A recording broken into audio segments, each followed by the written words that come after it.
Bien, tengan muy buenas tardes. Vamos a dar inicio a la sesión de hoy por la tarde.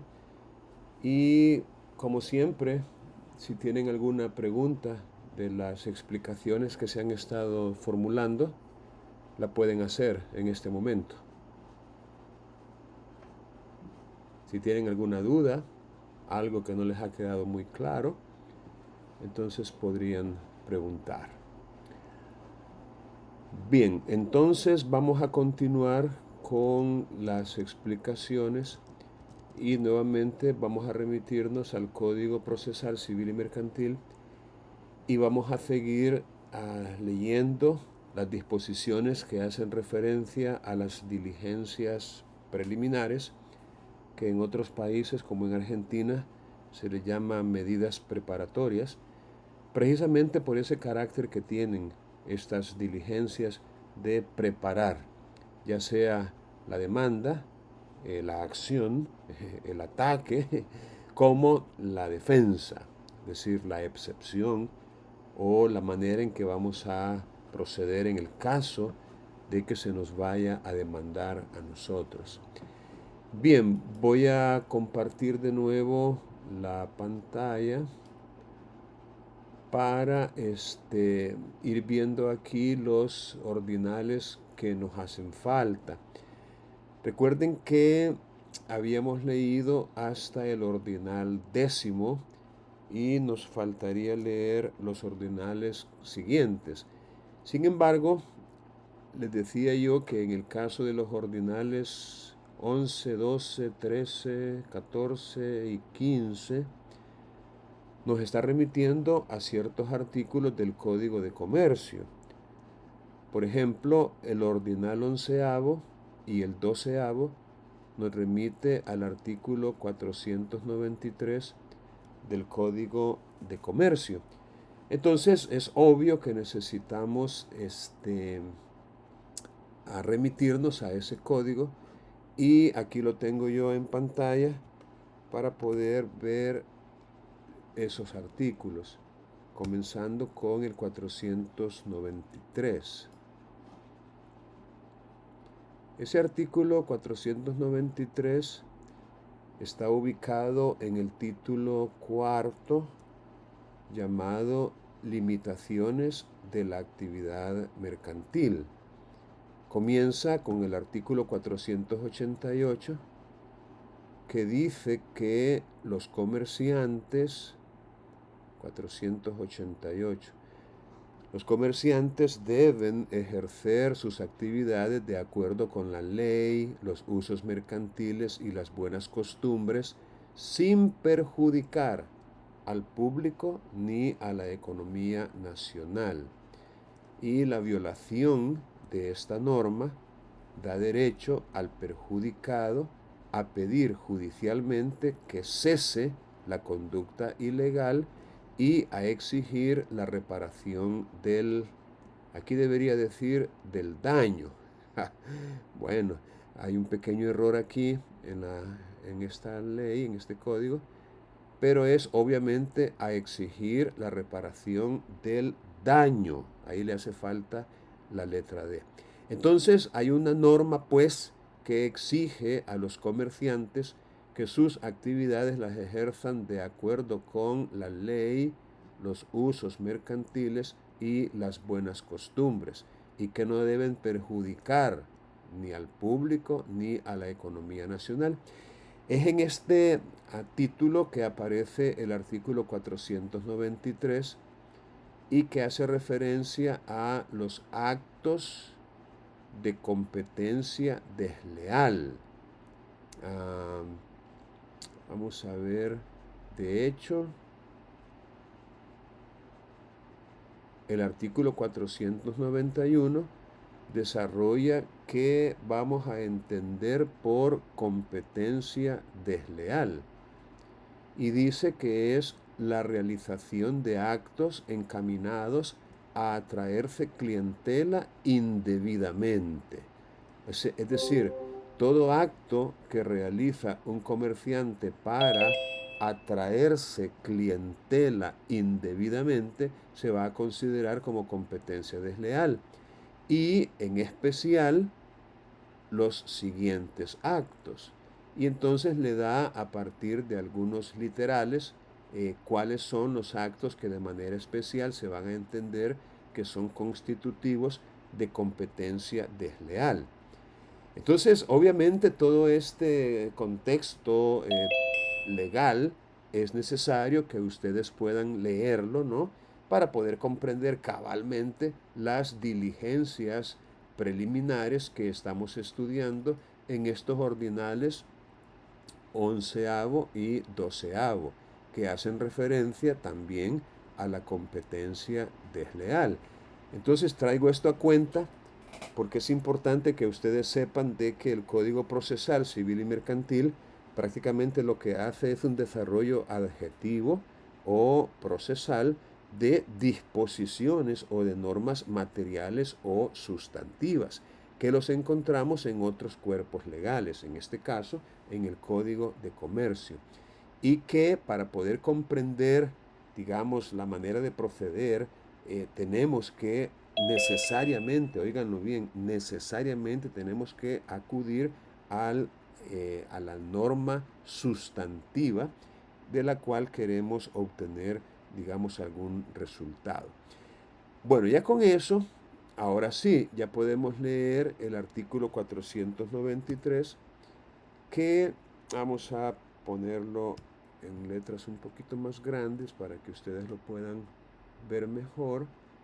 Y dice, bueno, el 492, cuando los actos de competencia desleal perjudiquen los intereses de un grupo profesional, la acción corresponderá tanto a los individualmente afectados como a la asociación profesional o cámara de comercio respectiva.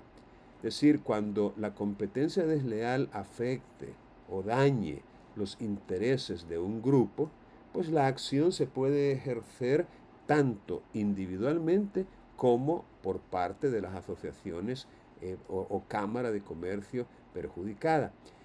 Y el artículo 493 es el que da la base, llamémosle sustantiva, para lo que nos decía el ordinal 11 y 12 del artículo 256 del Código Procesal Civil y Mercantil. Entonces, dice el 493 del Código de Comercio que la acción podrá prepararse mediante la exhibición judicial de todos los objetos que sean prueba de los actos de competencia desleal, de todos, o de un número suficiente de ellos siempre que se otorgue la caución correspondiente. Ya vamos a hablar de esa caución en un momento. Vamos a ver. También, fíjense bien, como una medida o diligencia preliminar diferente, también podrá solicitarse como acto previo a la demanda la orden judicial provisional, no definitiva o permanente, sino provisional o transitoria o para mientras, la orden de cese de los actos de competencia desleal, rindiendo fianza suficiente a juicio del juez de indemnizar los perjuicios causados por ese cese de la actividad que se entiende que constituye competencia desleal. Si en el juicio que se promoviere posteriormente no se estableciere suficientemente la competencia desleal. Entonces, en el artículo 493 del Código de Comercio, en el inciso primero, que es el que estoy marcando ahorita, aparece, digamos, el fundamento fáctico de la medida o diligencia preliminar contenida en el ordinal 11º. Y en el segundo inciso del 493 aparece, repito, lo del ordinal 12º. Ahora, para estudiar el ordinal 13º, el 13, que dice la firma del ejemplar repuesto del título valor en el caso del inciso tercero del Código 930 del Código de Comercio, del artículo, perdón, 930 del Código de Comercio. Entonces aquí, obvio, al artículo que nos vamos a remitir es al 930. Y vamos a ver qué nos dice ese artículo 930. Vamos a ver.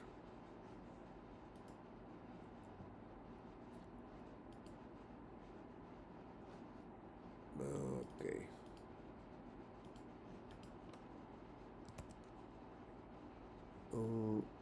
Esto quedó, lamentablemente quedó fijo. Bien, el artículo 930 por su parte está en el capítulo 13 llamado reposición de títulos valores. Dice el artículo 930, pero aquí sí voy a pedir que uno de ustedes me ayude a leer. Vamos a ver, vamos a pasar esto acá. 930. Reposición de títulos valores. Lamentablemente este código no me da la palabra completa, la divide para ir a otra línea, así que va a tener que hacer un esfuerzo ahí. Vaya, Manuel, ayúdeme usted a leer por favor el artículo 930, ya sea de la imagen que ve en pantalla o de su propio Código de Comercio. Ok, aquí le ayudo con la pantalla. Okay. Artículo 930. El tenedor de un título valor deteriorado o destruido en parte, el que subsisten los datos necesarios para su identificación, tendrá derecho que se le sea repuesto por el emisor si inutilizar la firma de éste en su presencia. Igualmente tendrá derecho a que los demás signatarios pongan su firma en el nuevo ejemplar, siempre que en presencia de ellos la inutilice en el antiguo. Cuando los signatarios estén de acuerdo en firmar el nuevo ejemplar que se emita, la reposición se hará sin intervención judicial. Si alguno de los signatarios se negare a firmar, el tenedor podrá recurrir a la autoridad judicial presentando ambos ejemplares para que en presencia de ésta se realice el acto o para que el juez lo suscriba en rebeldía del signatario que se niega. El signatario podrá negarse a cumplir la orden judicial si se compromete a entablar la acción de nulidad correspondiente dentro del plazo que el juez señale, el cual no tendrá que ser mayor a 30 días. Muy bien, Manuel, muchas gracias. Bien, efectivamente, me parece que la lectura de este artículo es bastante clara, ¿verdad? No hay mucho para no entender lo que significa, pero lo importante es tener en cuenta que si usted es tenedor legítimo de un título valor, entendamos por título valor un documento mercantil, un documento que es una cosa típicamente mercantil porque ha nacido para servir al comercio y esa es la razón de su existencia. El título valor, por definición, es el documento necesario y suficiente y por ende indispensable para hacer valer el derecho literal y autónomo que en él se consigna. En otras palabras, un título valor contiene un derecho y para poder hacer valer, para reclamar, para hacer efectivo, para cobrar, para ejercitar ese derecho contenido en el título valor, usted lo necesita. Es decir, usted necesita el título valor. Si el título valor se le pierde, entonces se le pierde el derecho también. De allí su importancia. Tener un título valor es como tener un billete. Es decir, si usted tiene un billete, no importa su denominación, $5, 10, 20, 50, 100. Si usted tiene un billete, tener en su poder ese billete le da derecho para cambiarlo, para convertirlo por una cosa que tenga ese valor o un valor menor, obviamente para lo cual le van a dar a usted el famoso vuelto o cambio. Es decir, tener el billete significa tener el derecho de comprar con él lo que valga, o mejor dicho, algo que tenga un precio equivalente. ¿Qué pasaría si usted pierde ese billete? Entonces ya no va a tener el derecho de comprar nada porque ha perdido el billete que iba a necesitar para comprar algo. Entonces con el título valor sucede algo parecido. De tal manera que si a usted se le deteriora o destruye en parte el título valor, entonces usted tiene un grave riesgo en relación con el derecho que ese título valor le confiere, porque no lo va a poder hacer efectivo. Entonces, si ese deterioro o esa destrucción es parcial, de tal manera que en él, es decir, en el título valor, subsistan los datos necesarios para su identificación, es decir, tiene que ser una destrucción o un deterioro parcial, pero que permita identificar, o sea, todavía le quedaron allí afortunadamente algunos datos que permiten identificar el título valor. Tendrá derecho ese tenedor a que le sea repuesto, por el emisor. Es decir, la persona natural o jurídica que emitió el título valor prácticamente queda obligada a reponerlo. Repito, siempre y cuando el deterioro o destrucción sea parcial y que subsistan en el título valor los datos necesarios para identificarlo. Eso sí, el tenedor tendrá que inutilizar la firma en presencia del emisor.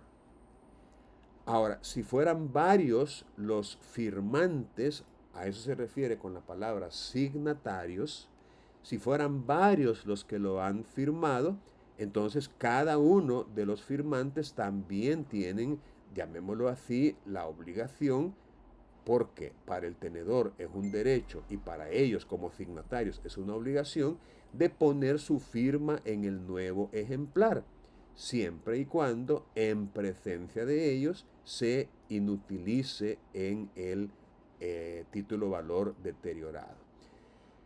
Cuando los signatarios estén de acuerdo en firmar el nuevo ejemplar, entonces no hay necesidad de intervención judicial.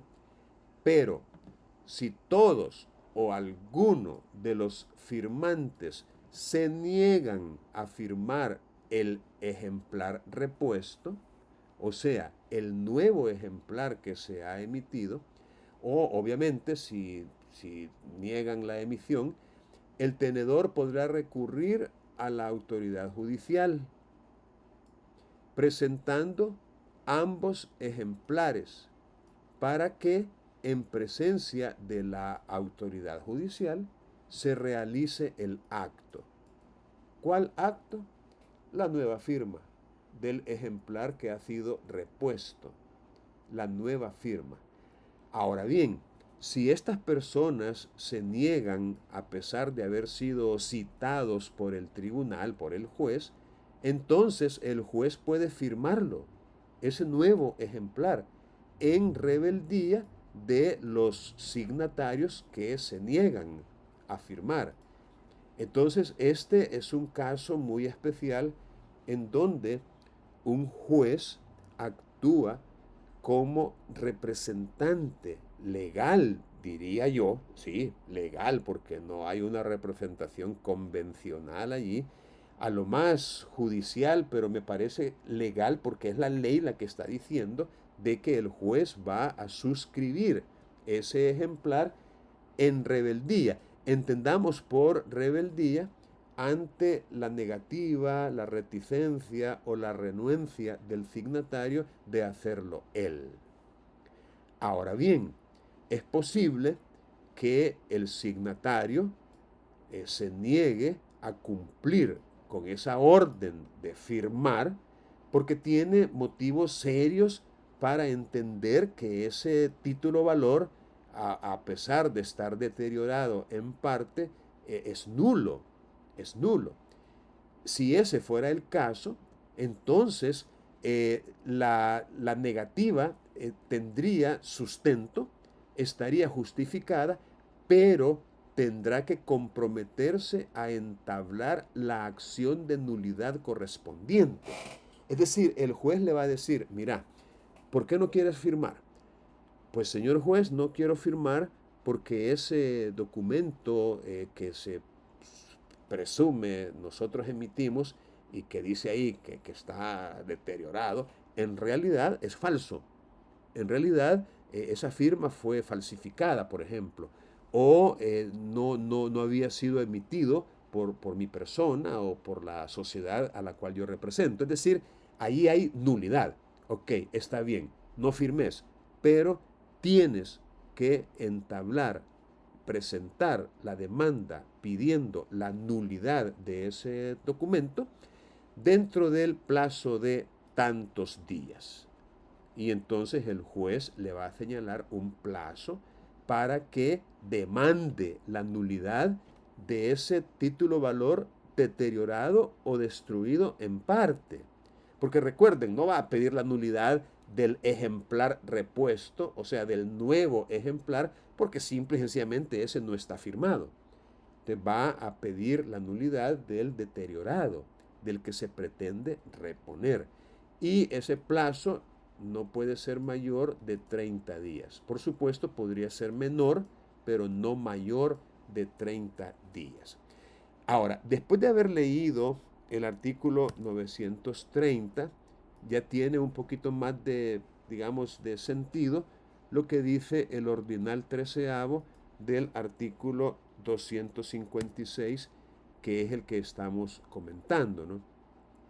En la parte que, vamos a ver, literalmente dice, la firma del ejemplar repuesto del título valor en el caso del inciso tercero del artículo 930. El inciso tercero es precisamente este. Si alguno de los signatarios se negare a firmar, el tenedor podrá recurrir a la autoridad judicial presentando ambos ejemplares. Obviamente es posible que ya se haya emitido el nuevo ejemplar y que alguno de los firmantes lo haya firmado ya, pero otro se niegue. Pero eso no significa que si no estuviera emitido, el titular pueda él formular o crear un nuevo ejemplar, presentar los dos ejemplares ante el juez y requerir la firma o las firmas que sean necesarias para que tenga valor ese título valor, para que pueda ser cobrado o exigido. Bien, el ordinal catorceavo, bueno, vamos a continuar la dinámica de permitir que ustedes sigan leyendo. No obstante, sí vamos a abordar el ordinal catorceavo, el ejercicio del derecho de retención contemplado en los artículos 957 y 958 del Código de Comercio y en las normas pertinentes del Código Civil. Aquí está hablando el Código Procesal Civil y Mercantil de el llamado derecho de retención y que los autores también le llaman derecho legal de retención. Miren, les voy a explicar, tal vez de una manera un poco más simple, lo que este derecho de retención implica o significa. Y se lo voy a explicar con un ejemplo, Vaya, supongamos que usted es dueño o dueña de un taller de reparación de vehículos, enderezado y pintura de vehículos. Viene usted y pues tiene el vehículo ya un poco dañado por el tiempo o tal vez por algún golpe que nunca usted se preocupó por reparar. Bueno, la cosa es que usted le lleva el vehículo al dueño del taller para que se lo repare. Y viene el dueño del taller y le dice, ¿cómo no? Con gusto, se lo voy a trabajar por $300 y se lo voy a entregar dentro de una semana, por ejemplo. Ok, pero me va a dejar un anticipo, por favor, de $100. Entonces me va a quedar debiendo 200. Ok, al cabo de la semana, usted llega y le dice, mire, aquí vengo por el vehículo. Aquí vengo por mi carro, yo se lo traje la semana pasada y usted me dijo que en una semana iba a estar listo. Y el dueño del taller le dice, sí, cómo no, ya está listo. Mira qué bonito quedó. Hicimos un trabajo muy excelente con su carrito. Vaya, aquí vengo entonces, me lo voy a llevar. ¿Será que me entrega la llave y la tarjeta? Cómo no, con mucho gusto. Pero antes de darle la llave y la tarjeta, por favor, deme los $200 que quedaron pendientes. Entonces usted le dice, mire, ¿sabe qué? Fíjese que ahorita no los ando, pero me voy a llevar el carro y se los voy a traer la otra semana, los $200. ¿Qué pensarían ustedes ante esa situación? Sandra Saraí, ¿tiene razón el dueño del vehículo? En el sentido de que él quiere que se le dé el vehículo, él es el dueño, se lo quiere llevar. ¿Qué piensa? Buenas Sandra, tardes. buenas tardes.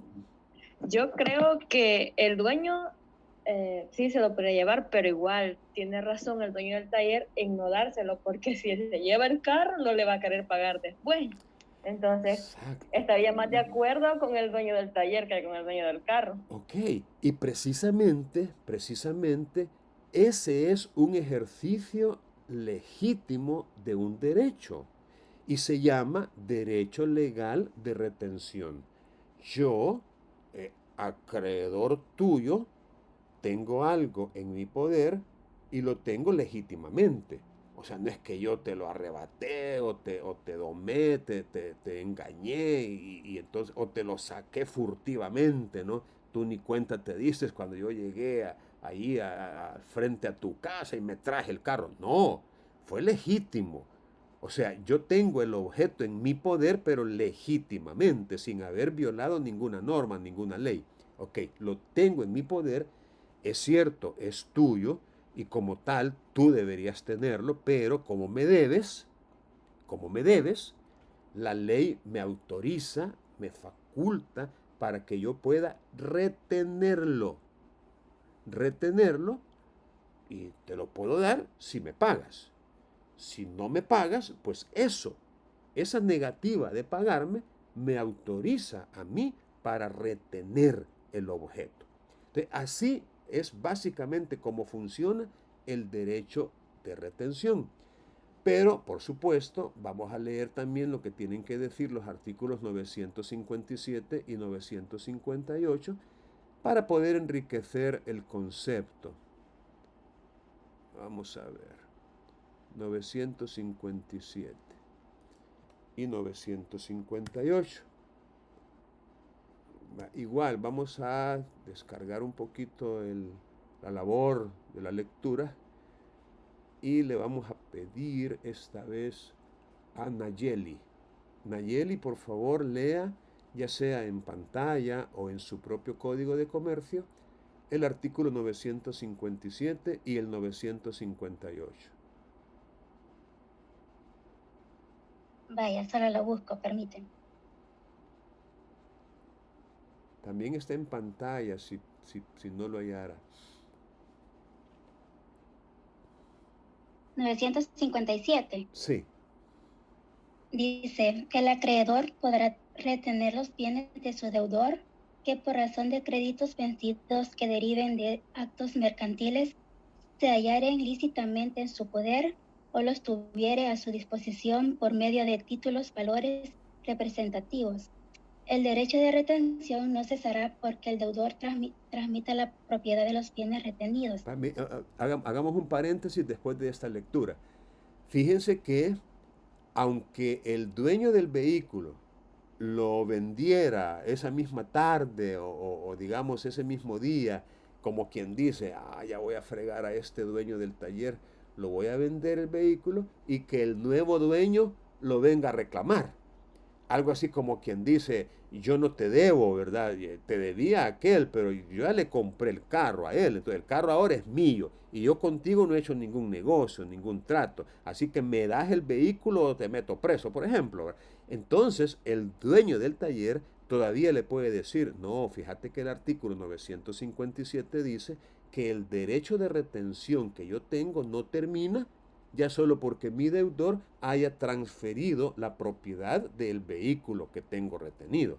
Entonces es interesante esta última parte del artículo porque da a entender que prácticamente es como que si fuera un derecho real.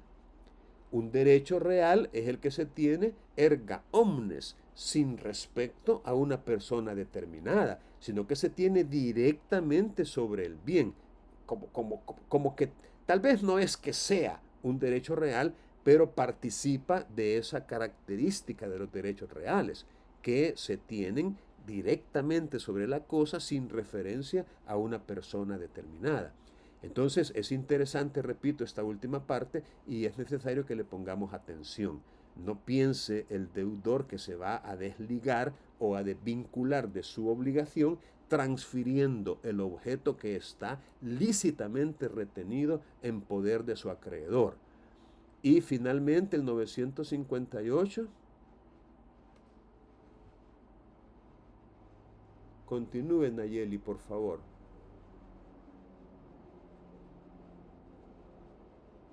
¿958? Sí, sí, el siguiente artículo.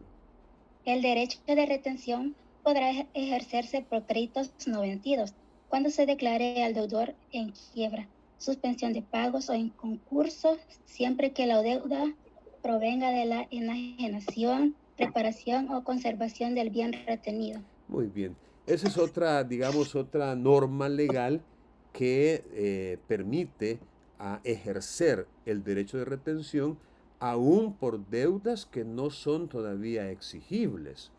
Es decir, todavía no han vencido esas deudas o ese crédito, todavía está pendiente algún plazo, pero como al deudor se le ha declarado en quiebra, en suspensión de pagos o ha sido sujeto de un concurso de acreedores, entonces el derecho de retención igualmente se podrá ejercer, siempre que la deuda provenga de la enajenación, reparación o conservación del bien retenido. Entonces, esa es una manera de garantizar aún más los derechos que tienen los acreedores cuando lícitamente tienen en su poder bienes que pertenecen al deudor y que otra vez no se le, o mejor dicho, se le autoriza a retenerlo hasta que reciba la satisfacción de su crédito, es decir, hasta que se le pague. Entonces, en el ordinal 14 del artículo 256 también aparece como medida preliminar el ejercicio del derecho de retención contemplado en los artículos que ya hemos leído y en las normas pertinentes del Código Civil. Aquellas, por ejemplo, que dicen de que tendría que dejar de estar en mora un acreedor que al mismo tiempo es deudor para poder reclamar su derecho. Y finalmente, otra diligencia preliminar que nos remite al Código de Comercio es el ordinal 15, el requerimiento para contratar, contemplado en el artículo 965. Yo les decía hoy en la mañana que cuando nos encontremos con disposiciones que nos remiten a otra norma, a otra disposición, resulta obvio y necesario leer también esa otra disposición.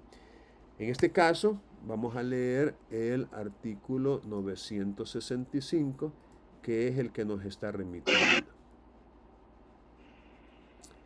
Dice el artículo 965, vamos a ver, Carolina se le activó el micrófono, oh, pero ya se le apagó.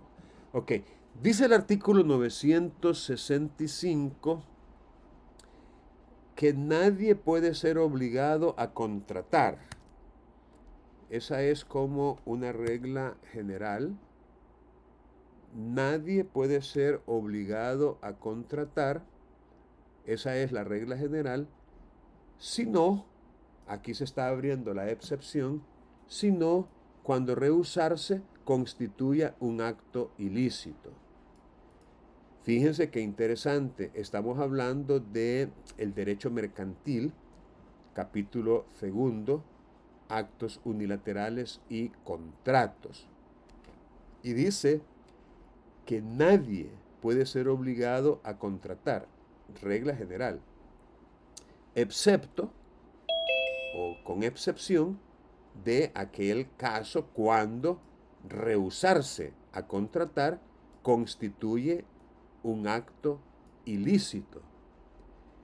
Fíjense bien, rehusarse a contratar, como que dice, no quiero contratar contigo, forma parte de la libertad de contratación que todos tenemos. Es otra vez una regla general, un derecho a rehusarme a contratar. No, contigo no quiero contratar, por la razón que sea, desde porque me caes mal, me resultas antipático, no confío en ti, no creo en ti, ya tuve experiencias previas y tú me has fallado, entonces ya no quiero contratar contigo. Eso es un derecho. Pero como hemos aprendido que no hay derechos que sean absolutos, que no hay reglas que no tengan excepción, bajo ciertas circunstancias establecidas expresamente por la ley, rehusarse a contratar podría constituir un ilícito, un acto ilícito. Entendamos, un acto no permitido por la ley. Y aquí dice, miren, se considerará ilícita la renuencia. Es decir, vamos a entender que es ilícito rehusarse a contratar cuando esa renuencia, esa negativa, provenga de empresas que gocen de concesiones, autorizaciones o permisos para operar con el público, o empresas que se encuentren en situación de imponer precios a las mercancías o a los servicios que proporcionen, siempre que no mediare justo motivo para la negativa, a juicio prudencial del juez que conozca del asunto. Entonces, esa negativa a contratar es a la que se refiere el artículo 256 del Código Procesal Civil y Mercantil en el ordinal 15º. El requerimiento para contratar, pues obviamente puede ser solicitado, puede ser pedido o peticionado por medio de estas diligencias preparatorias o preliminares. Y, ojo, tiene que ser, obviamente, frente o contra una empresa que goza de una concesión, una autorización o un permiso para operar con el público. Y de estas tenemos un montón. Por ejemplo, y quizás el ejemplo más típico, el ejemplo por antonomasia, el ejemplo por excelencia. Digamos que en la zona donde usted vive, allá en un pequeño caserío de un cantón, afortunadamente para la comunidad ya se introdujo el servicio de energía eléctrica. Y ese servicio es proveído por la EEO, la famosa Empresa Eléctrica de Oriente. Y resulta que de las 50 viviendas que hay en el caserío, usted es el titular de una de ellas.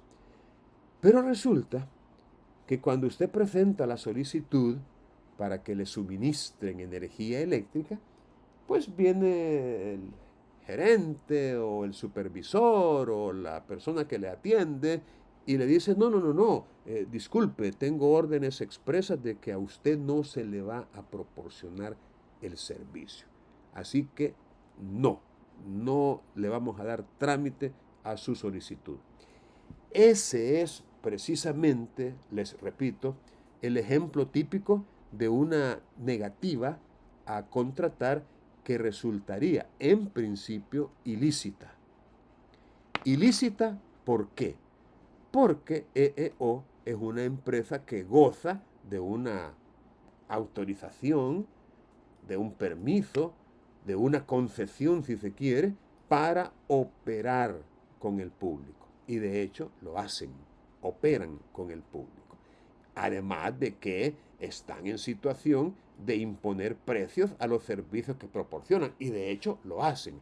Claro que hay algún, abro comillas, algún tipo de regulación que ni se cree mucho, pero bueno, pero sí están en situación de imponer precios. Es decir, son el todopoderoso, ¿no? en el negocio ese específico de que se trata. Pero otra vez, si hubiera un justo motivo para la negativa, entonces podría mantenerse esa situación de renuencia o de rehusarse a contratar. Pero eso tiene que ser, digamos, apreciado por un juez. Es decir, no pueden ellos decir, no, es que tenemos justos motivos y por ende no y no. Usted se va con un juez a formular precisamente ese requerimiento para contratar. Y allí es donde se van a conocer los motivos que pueda tener esa empresa y el juez va a determinar si son justos o no.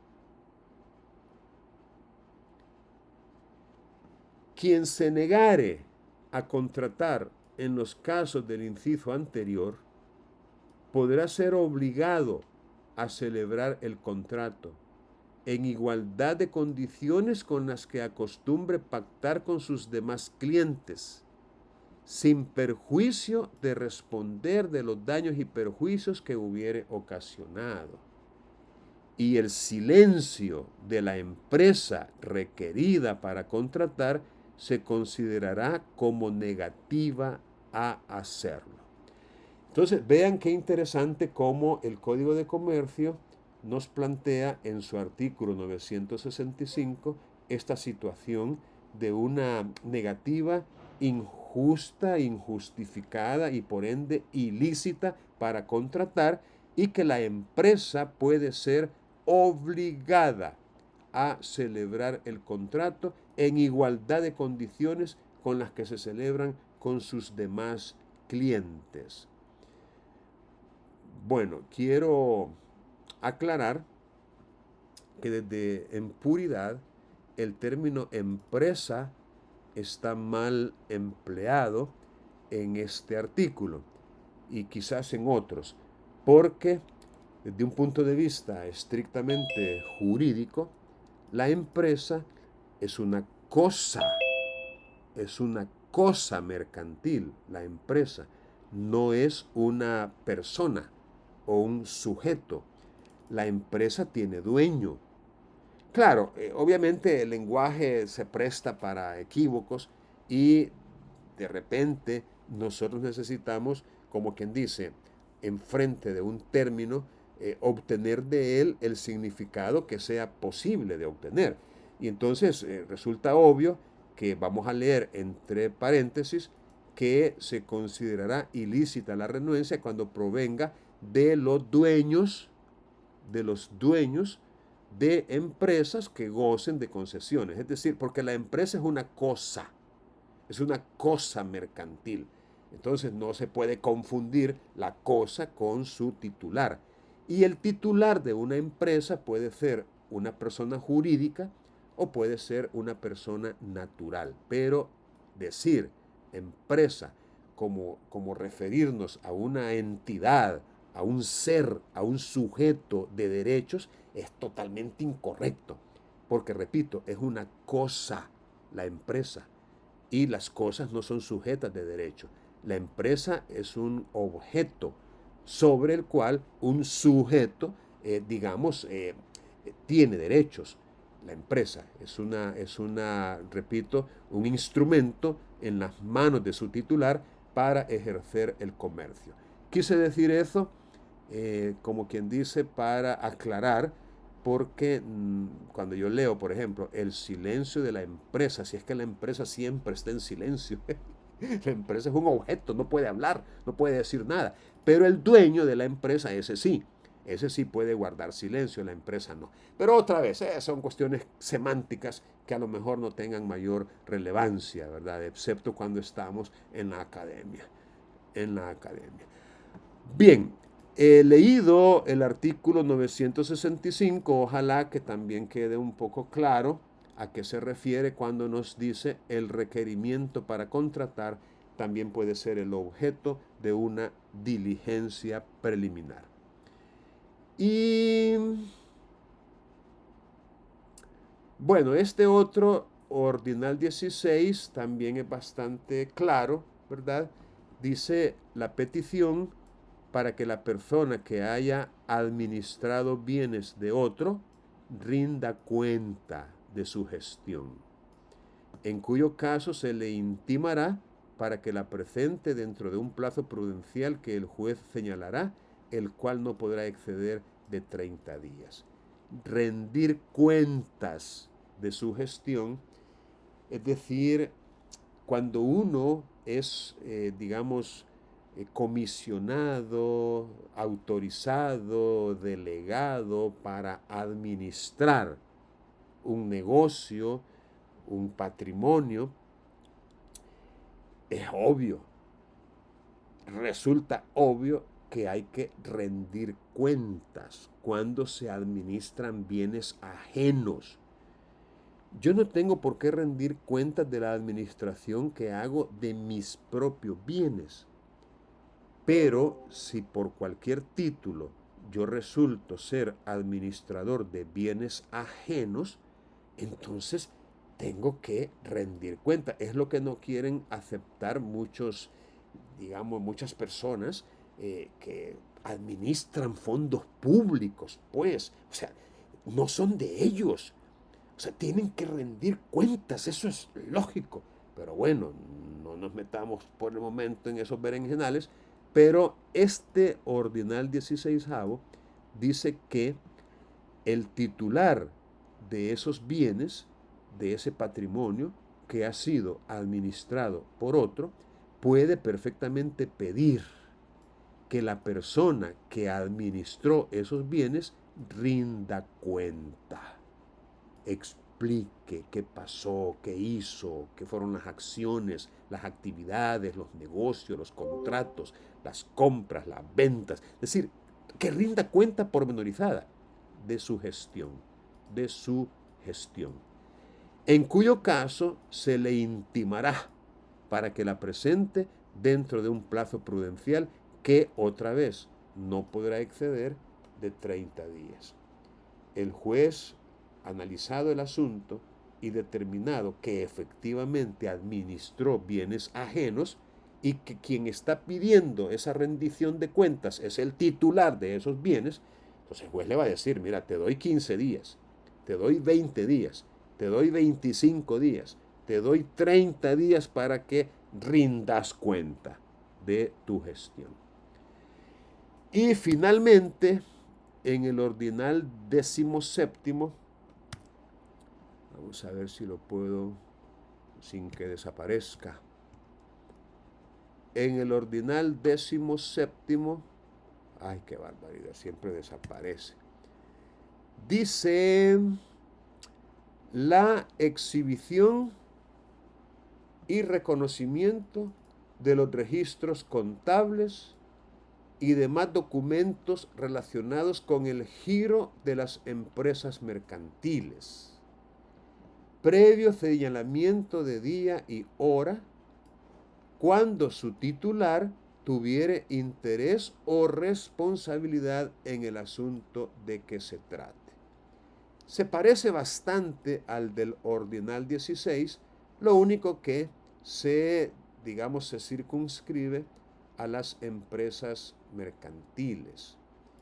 Es decir, el titular de ellas tiene interés o incluso responsabilidad y se pide la exhibición y el reconocimiento de esos registros contables y demás documentos que se relacionan con el giro. Entendamos por el giro aquello a lo cual la empresa se dedica, o sea, la actividad mercantil, los negocios que esa entidad como titular de la empresa realiza cotidianamente.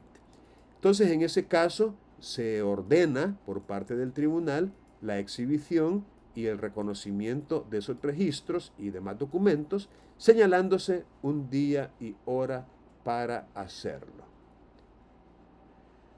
Bien, ahora que ustedes han, leído y escuchado algunos comentarios en relación con estos ordinales del artículo 256, me gustaría que si tienen alguna pregunta la puedan hacer.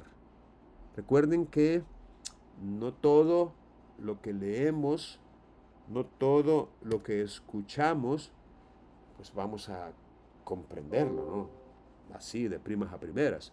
Y por eso es de que ustedes tienen oportunidad, si lo desean, de formular preguntas. ¿Tienen alguna pregunta?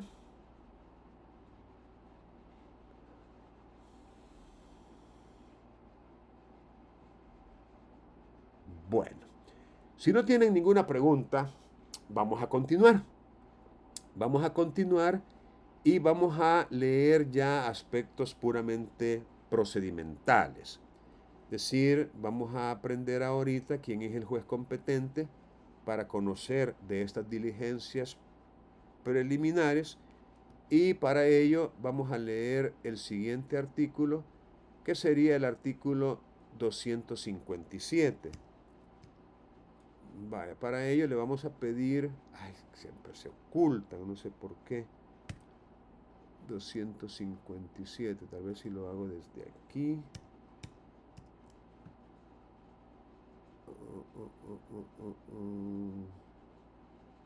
Peor. Bueno, ahí como pueda. Vamos a ver quién no ha leído. Aleida, ayúdeme a leer, por favor. Miren, viendo la cantidad de personas que se han anotado, que se han conectado esta tarde, voy a anticipar que voy a hablar con las autoridades de la facultad para mover la modalidad a una modalidad presencial. Porque no es, digámoslo, no es muy bueno que de, no sé cuántos son ustedes, pero creo que son más de 30, y tengo 1, 2, 3, 4, 5, 6, 7, 8 participantes nada más. Creo que es muy poca la asistencia, no se justifica el esfuerzo. Bueno, no es que yo esté menospreciándolos a ustedes, ¿verdad? Pero la idea es que todos puedan participar. Entonces, voy a hablar con las autoridades para ver si las hacemos presenciales todas las sesiones. Ni modo, a veces va a implicar un poco de sacrificio, pero me parece que se justifica el cambio de modalidad, porque así fue en la mañana también, no había suficientes. Bien, Aleida, ¿está por ahí, Aleida? Hola, Alexia, aquí estoy. Ok, ayúdeme a leer el 257, por favor, en el Código Procesal Civil y Mercantil. Ahorita. Dice, la solicitud de diligencias preliminares se dirigirá al tribunal del domicilio de la persona que deba declarar, exhibir o intervenir de otro modo en las actuaciones. Cuando esas circunstancias se desconozcan, así como en los casos de los numerales segundo y sexto del artículo anterior, será competente para conocer de la solicitud el tribunal que lo sea para darle curso a la futura pretensión.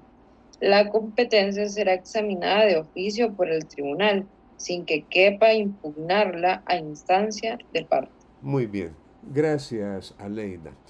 Vaya, miren, lo que este artículo quiere decir es que para tramitar estas diligencias preliminares, el solicitante tiene que hacerlo ante un juez que tenga competencia. Recuerden, si se presenta una petición cualquiera ante un juez incompetente para conocer de ella, entonces la solución es la improponibilidad.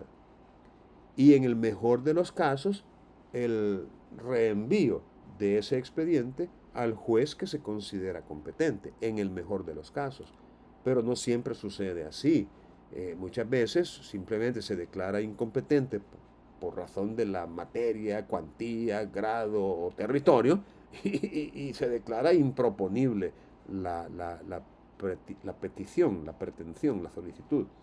Entonces, uno tiene como abogado que asegurarse de presentar la solicitud, la demanda ante el juez competente. Y este artículo nos está diciendo que el juez competente es el juez del domicilio de la persona que deba declarar, exhibir o intervenir de cualquier modo en las actuaciones que estamos iniciando. El juez competente de la persona que deba declarar, exhibir o intervenir de cualquier modo. Ese sería el juez competente. Pero si se desconoce esa circunstancia, así como en los casos de los numerales segundo y sexto del artículo 256, que es el anterior, será competente para conocer de la solicitud el tribunal que lo sea para darle curso a la futura pretensión. Es decir, si estamos en el caso del ordinal segundo o del ordinal sexto del artículo 256, entonces el juez competente será el juez que sea competente para conocer la pretensión que se pretende entablar. Ese es, como quien dice, la regla de competencia tratándose de diligencias preliminares. Ok,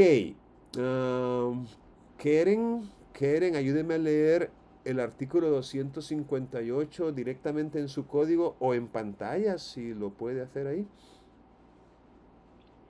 La solución de práctica de diligencias preliminares deberá ser formalizada por escrito y deberá contener la legitimación del solicitante, los fundamentos que apoyen lo pedido, los medios requeridos, la justificación de la necesidad de su adopción y eventualmente el señalamiento de las personas que en ellas deban intervenir. Permítanme, que creo que le falta. Ahí está. Siga leyendo, por favor.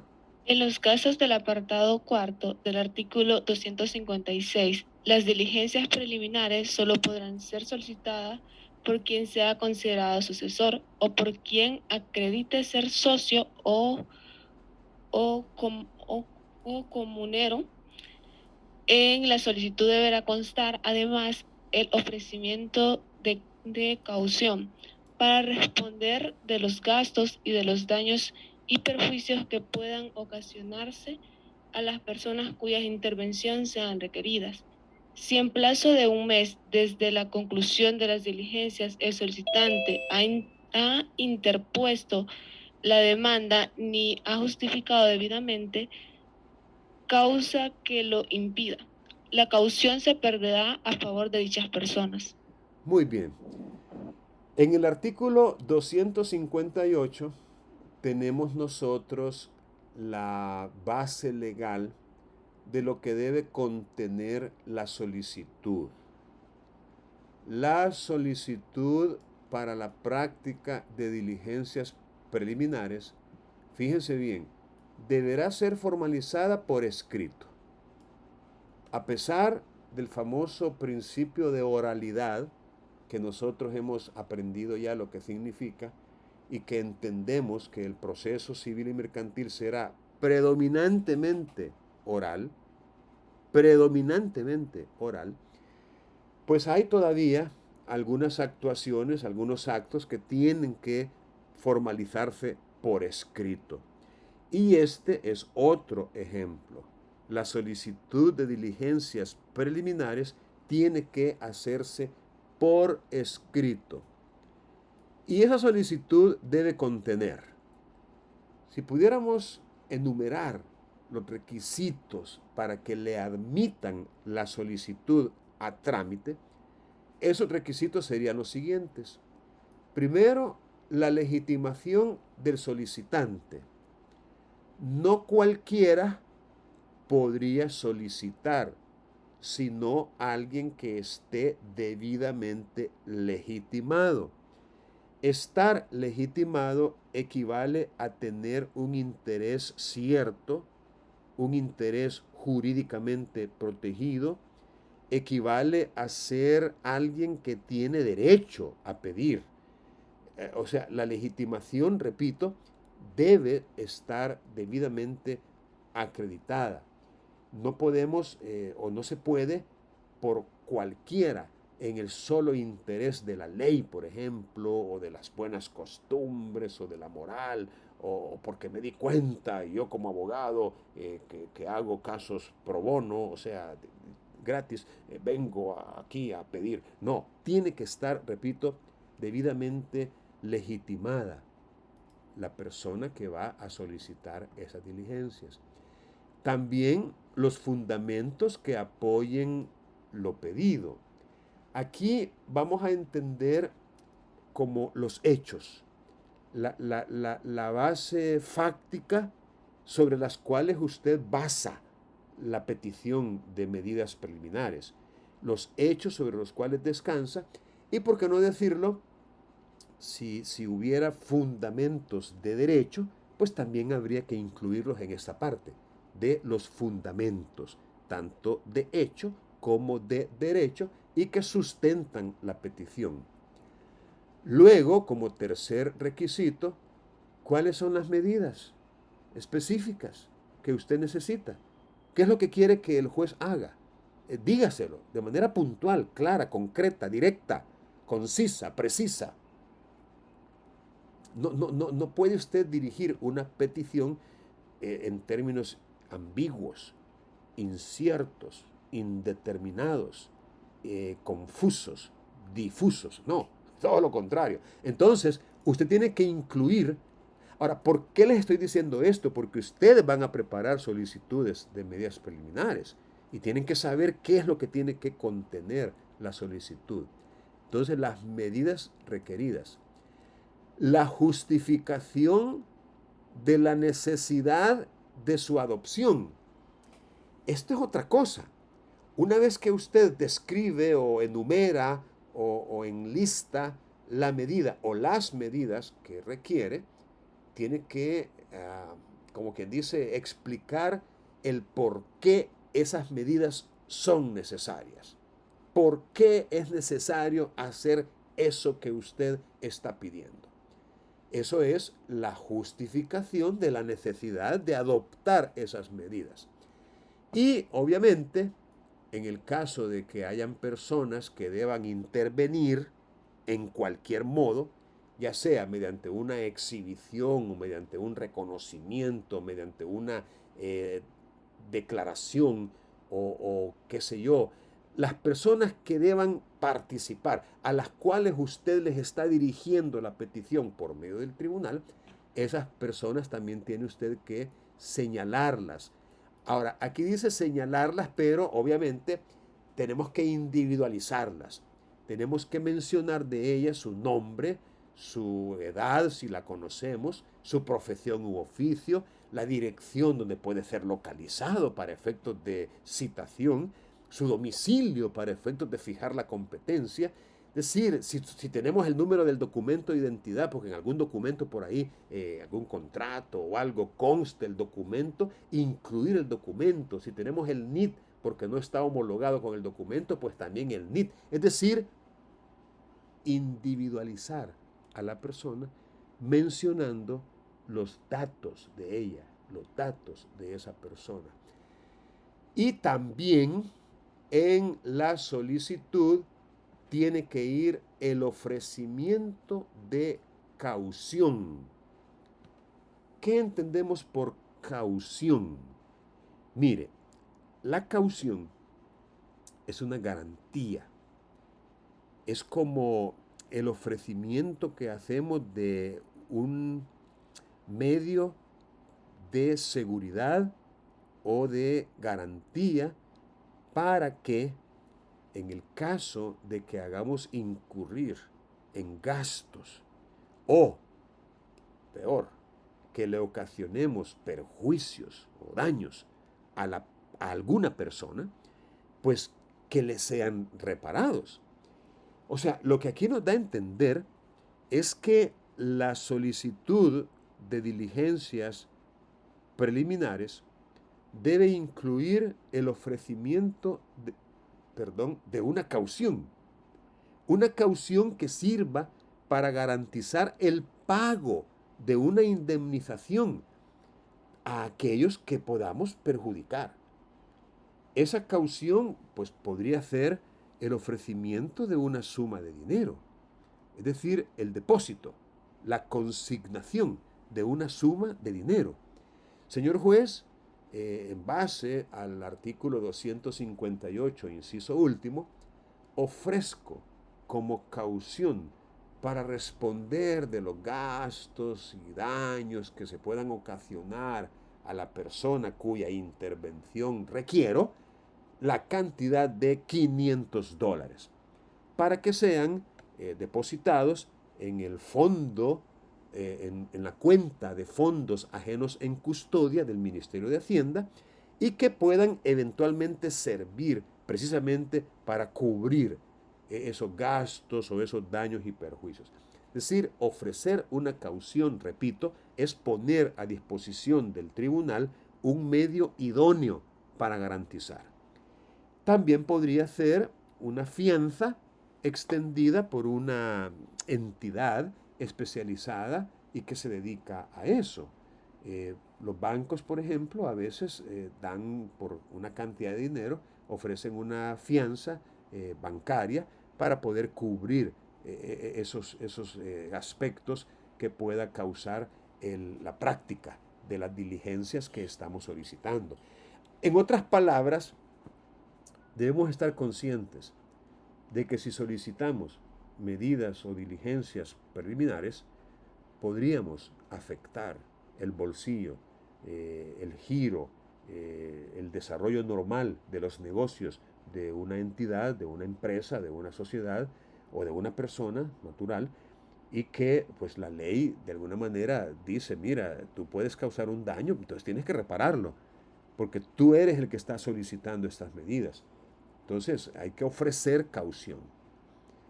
Por favor, que no se les olvide estos componentes: la legitimación del solicitante, los fundamentos de hecho y de derecho que apoyan lo que estamos pidiendo, las medidas que estamos requiriendo, la justificación de su necesidad, las personas que deban intervenir y el ofrecimiento de caución. Esos serían los requisitos. Ahora bien, si estamos en el apartado cuarto del artículo 256, el cuarto dice la exhibición por el poseedor de documentos en los que consten actos de última voluntad o documentos y cuentas societarias.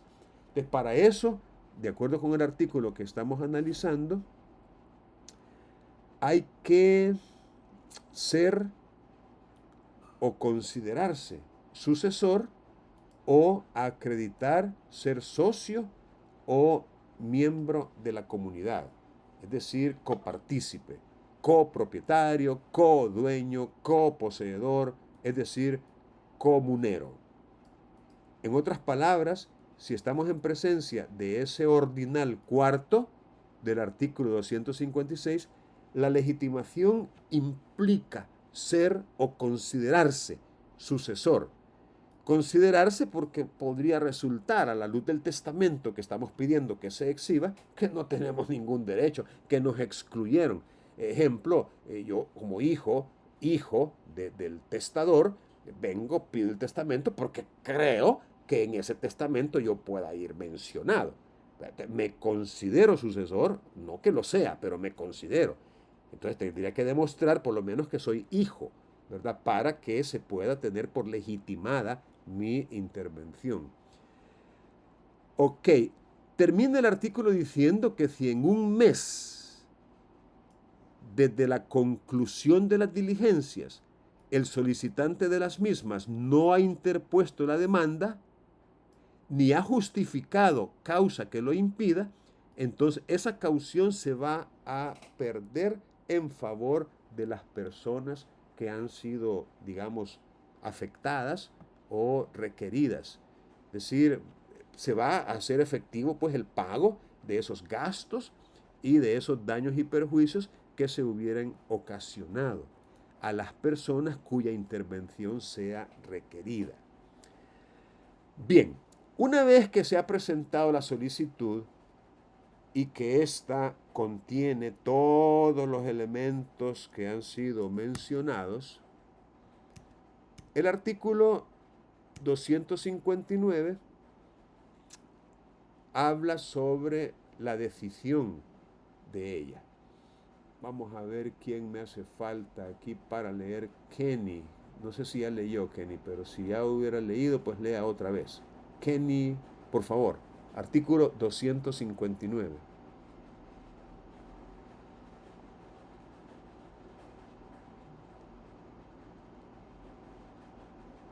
Kenny, ¿está por allí?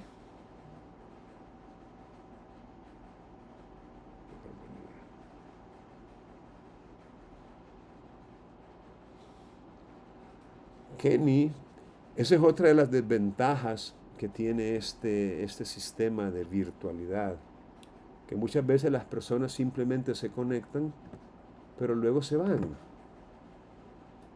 Y solo, dígame Carolina, le escucho. ¿Puedo leer el artículo? Solo déjeme chequear si Kenny está o no, porque como le repito, tampoco es buena idea. Tampoco es buena idea solo conectarse, ¿no? Y hacer sentir que estoy ahí, ¿va? Pero luego le hago la pregunta y no dice aquí estoy, no dice sí, quizás solamente se conectó, pero en realidad no está. Así que, adiós Kenny, ahí nos vemos en la presencial. Ok, ahora sí Carolina, puede hacerlo, por favor. Vaya, solo que ahí en el chat dice Kenny que sí que estaba, pero quizás no tiene audio. Bonita chona. Bueno, otra vez, Bueno. Imagínense, en una presencial podrá decir, no puedo hablar. Va a tener que hablar.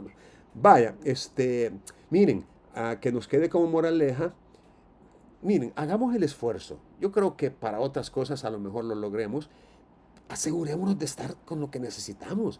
Si es que hasta cámara deberían tener, si yo se los he dicho.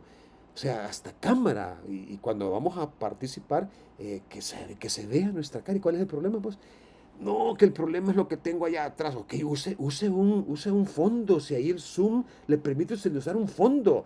Un fondo. Mire, yo estoy en la playa ahorita. ¿Y usted cree que estoy en la playa? No, hombre, aquí tengo un ropero lleno de ropa toda desordenada. Pero ahí tengo el fondo. Es decir, bueno, estamos en el 2022 ya y a veces nos comportamos como si estuviéramos en los 80 o en los 90. Ok, ya hecho ese desahogo, ahora sí puede leer. Bien, artículo 259. La solicitud de diligencias preliminares deberá resolverse por el tribunal dentro de los 5 días siguientes a su presentación. Si se considera justificada la petición y cumplidos los requisitos que debe reunir la solicitud, se dictará autoordenado la práctica de las diligencias solicitadas y la fijación de la caución, dando audiencia de la solicitud y del auto de admisión a los interesados. En otro caso, el tribunal negará la petición mediante auto, que será notificado al solicitante. El auto por el cual se decida sobre la petición de diligencias preliminares solo será apelable cuando las deniegue. Si dentro del plazo de los 5 días siguientes a la notificación de la admisión el solicitante no presta caución en alguna de las formas previstas en el artículo 447. Ay, como no lleva comas, es bien cansado leer. El tribunal acordará la terminación de las actuaciones y las archivará. Contra esta decisión no cabrá recurso alguno. En el caso de la rendición de una cuenta, una vez que el requerido ha cumplido con su obligación, y si al requirente no le satisface, la cuenta podrá discutirse en proceso común. Ok, muchas gracias, Carolina. Sí, efectivamente, a veces nos topamos con unos párrafos que son pero bien largos. Y tenemos que aspirar aire bastante antes de proceder a su lectura. Ok, dice aquí que una vez que usted ha presentado la solicitud de diligencias preliminares, el tribunal tiene solamente 5 días para resolverla. Interesante, ¿no? 5 días es un tiempo bastante corto. Obviamente son días hábiles, ¿verdad? No son días corridos o comunes, sino días hábiles. 5 días para resolver la solicitud, y hay 2 opciones, 2 alternativas, 2 posibles resoluciones. Una de ellas es denegar la petición mediante auto, que será notificado al solicitante solamente, porque le están rechazando la petición. Es decir, una de las alternativas es decirle que no. Y la otra, por supuesto, es decirle que sí. ¿Cuándo el juez le va a decir que sí? Bueno, cuando el juez considere justificada la petición y, por supuesto, cuando se hayan cumplido los requisitos que debe reunir esa solicitud. No sé si tomó nota, pero en el artículo anterior es que aparecen los requisitos. Los vamos a repetir para que no quede ninguna duda. La legitimación del solicitante. Los fundamentos de hecho y de derecho que apoyen lo pedido. Las medidas requeridas. Es decir, ¿qué es lo que quiere? Pues las medidas. La justificación de la necesidad de su adopción. ¿Por qué esas medidas son necesarias? Tiene que justificar la necesidad de adoptar esas medidas, y en el caso de que haya personas que deban intervenir, el señalamiento de ellas. Al decir señalamiento, entendamos los datos que permitan identificar y localizar a la persona de que se trata. Pero tampoco tenemos que olvidar el ofrecimiento de caución. Si van todos esos requisitos, entonces el juez, lo más probable es que admita dictando auto, ordenando la práctica. Se dictará auto ordenando la práctica de las diligencias solicitadas. Ojo, me parece, de conformidad con las reglas generales, que es posible que el juez, al hacer esta valoración, encuentre como quien dice, algunos defectos, entendamos por defecto algo que hace falta, algunos defectos de forma. Es decir, o quizás encuentre que no hay mucha claridad en la exposición que se hizo de los hechos o de los fundamentos de derecho. Es decir, es posible que el juez encuentre un vicio o un defecto, llamémosle subsanable. Es decir, que perfectamente se puede corregir y que para ello bastaría con hacerle una prevención.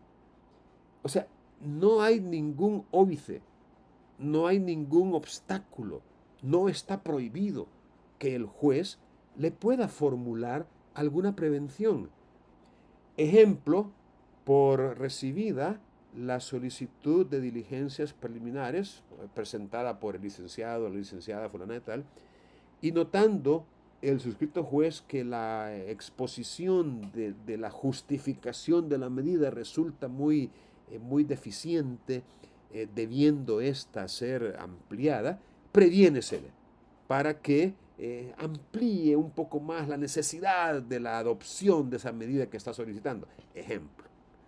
Es decir, es un ejemplo. Podría ser cualquiera de los requisitos que el juez encuentre que no está suficientemente completado y rechazar así de plano, in limine, la solicitud podría resultar atentatorio contra el derecho a la protección jurisdiccional, que recuerden es un principio regulado en nuestro código en el artículo 1, pues el derecho a la tutela judicial efectiva. Entonces, con eso en mente, repito, un juez bien podría formular prevenciones para que usted subsane algo que a lo mejor podría estar mejor, podría mejorarse en la solicitud. En todo caso, en ese auto se ordena la práctica de las diligencias solicitadas y se fija la caución. Recuerden, en el escrito la caución únicamente la hemos propuesto, la hemos ofertado, pero todavía no se ha hecho efectiva. Todavía el juez no se ha pronunciado sobre ella. Por ejemplo, usted ofreció $500 para ser depositados en el Ministerio de Hacienda en la cuenta de fondos ajenos en custodia. Pero el juez considera que esa cantidad es muy pequeña, es muy poco. El juez considera de que $500 no van a ser suficientes para cubrir los gastos, los daños y perjuicios, y el juez perfectamente le puede decir, se ordena la práctica de las diligencias siempre y cuando el solicitante rinda caución por $1,000. Es decir, el que usted haya propuesto una cantidad no quiere decir que el juez se la va a aceptar.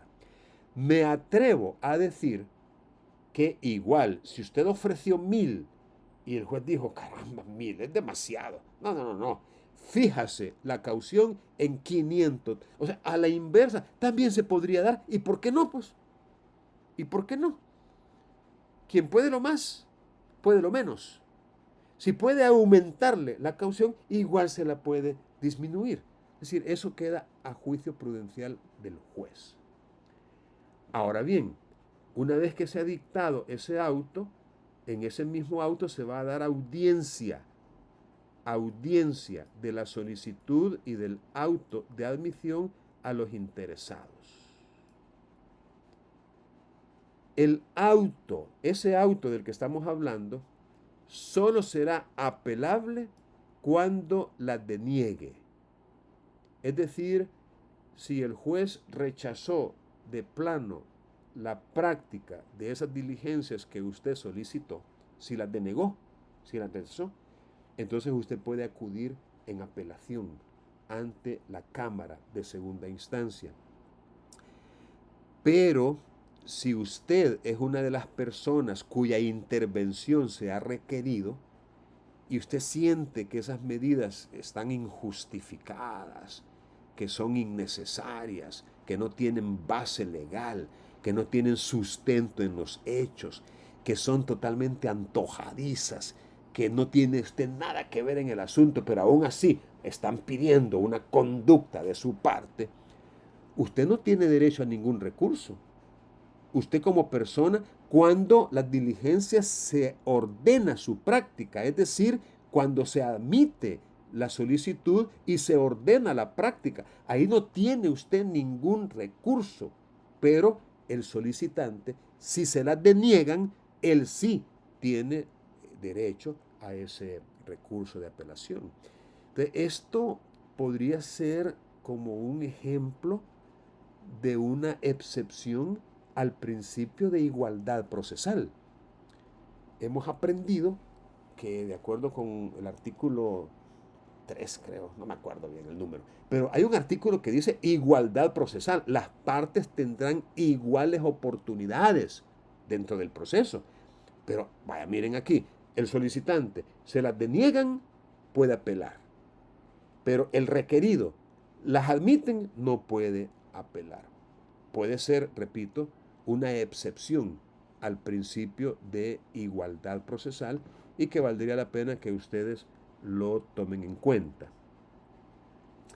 Ahora, si dentro de los 5 días siguientes a la notificación del auto ese, del auto donde se admite y se ordena la práctica de las diligencias, el solicitante no presta la caución en alguna de las formas previstas en el 447. Miren qué interesante, nos remite al artículo 447 y allí aparecen las formas en que se puede prestar esta caución.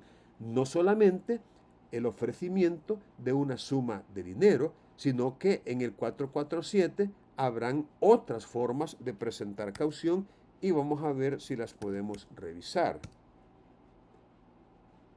447. Aquí está. La forma y cuantía de la caución deberá indicarse en la solicitud, en este caso, en la solicitud de las diligencias preliminares.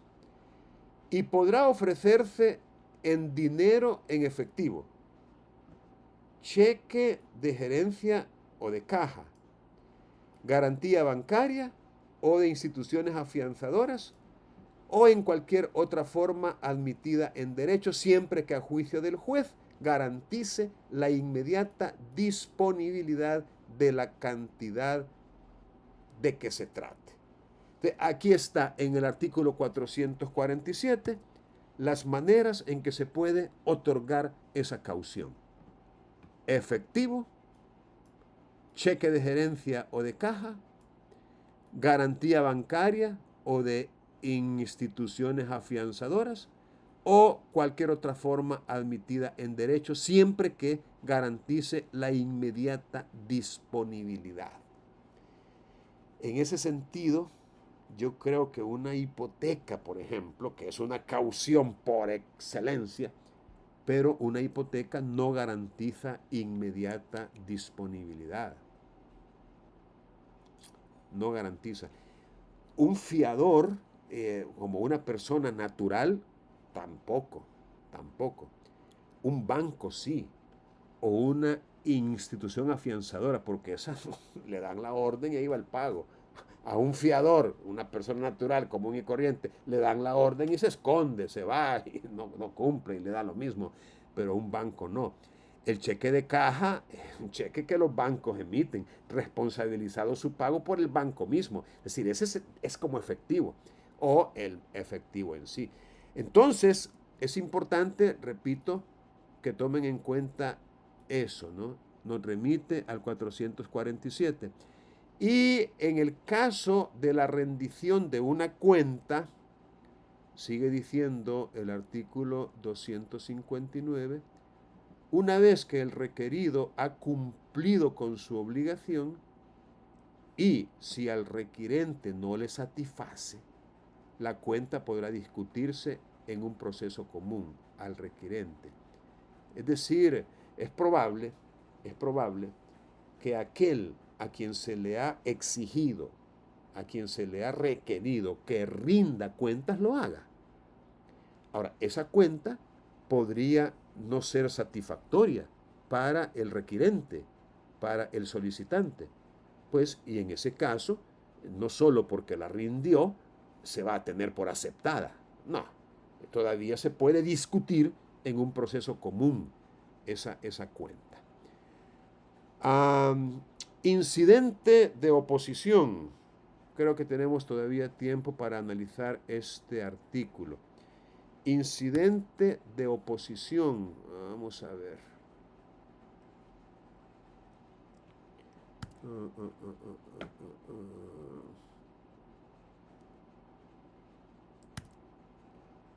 Bueno, ¿y esto qué le pasa?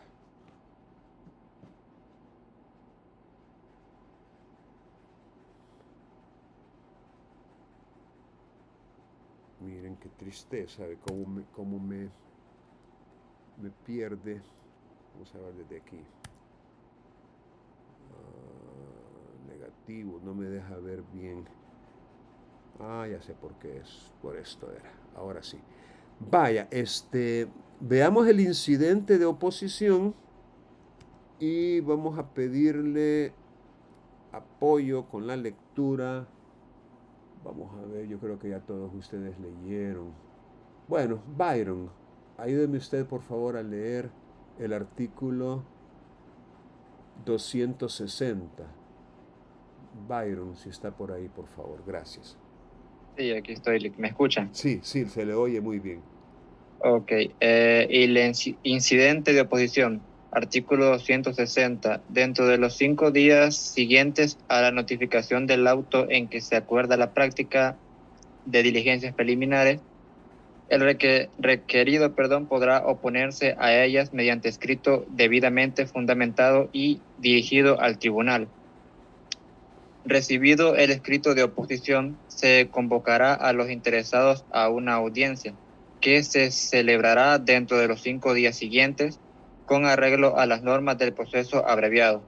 El incidente de oposición se resolverá en dicha audiencia y solo será recurrible la decisión de que estima justificada la oposición. En otro caso, se ordenará la continuación de los trámites imponiendo el requerido el pago de las costas que hubiera generado el incidente. Muy bien, Byron, gracias. Mire, yo creo que este artículo también resulta bastante claro en cuanto a lo que hay que hacer en el caso de que haya una oposición. Recuerdan, ya dijimos que el auto en el cual se admite y se ordena la práctica de las diligencias solicitadas es apelable únicamente cuando la rechaza. En otras palabras, ese auto no admite recurso cuando se admite la práctica de las diligencias. Pero el requerido, así lo dice el artículo el requerido podrá oponerse a esas diligencias mediante un escrito debidamente fundamentado y dirigido al tribunal. Y para ello tiene 5 días contados desde el siguiente a la notificación del auto. Recuerden que el auto tiene que ser notificado tanto al solicitante como a las demás partes, a los demás involucrados, entre ellos el requerido. Entonces, el requerido podrá oponerse mediante un escrito y el juez, una vez recibido ese escrito de oposición, va a convocar a los interesados a una audiencia. Esa audiencia se va a celebrar dentro de los 5 días siguientes y para ello se van a aplicar las reglas del proceso declarativo abreviado, que vamos a conocerlas con mayor profundidad en su momento. Pero básicamente es una audiencia única, en donde se escucha lo que las partes tengan que decir y allí mismo se resuelve. O sea, es una audiencia, como que dice, muy concreta, muy granítica, muy expedita. Es una audiencia única. El incidente de oposición se va a resolver en esa audiencia y solo será recurrible la decisión que estima justificada la oposición. Como quien dice, otra vez, el único que tiene derecho a recurrir es el solicitante. Porque si después de esa audiencia el juez considera que la oposición es justa, está debidamente fundamentada, es decir, entonces él va a decir prácticamente, bueno, en vista de los argumentos y las pruebas que se han presentado por el requerido, oponiéndose a las presentes diligencias, admítase la oposición, estímase la oposición y déjense sin efecto. O sea, no se practiquen las medidas ya ordenadas en el auto anterior, de fecha tal. Es decir, va a dejar sin efecto la realización o la práctica de esas medidas, a pesar de que ya las había ordenado. Pero como hubo una oposición, ahora aquí este artículo peca de que dice solo será recurrible, pero no dice cuál recurso.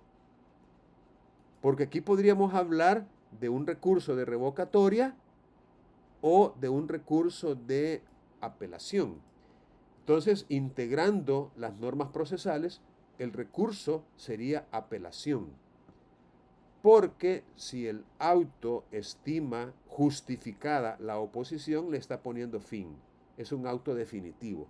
Y por definición, los autos definitivos solo admiten recurso de apelación y no de revocatoria. Ahora, si no se estima justificada la oposición, entonces se va a ordenar la continuación de las diligencias y al requerido, por haberse opuesto y no haberse estimado la oposición, entonces se le va a imponer el pago de las costas que ese incidente de oposición hubiera generado. Aquí todavía hay mucha tela que cortar en cuanto a cómo se tramita esa indemnización de esas costas. La mayor parte de la gente nunca le da, como que dice, continuidad a ese reclamo. Casi siempre todos nos quedamos contentos porque ganamos, pero no nos preocupamos por exigir el pago de las correspondientes indemnizaciones.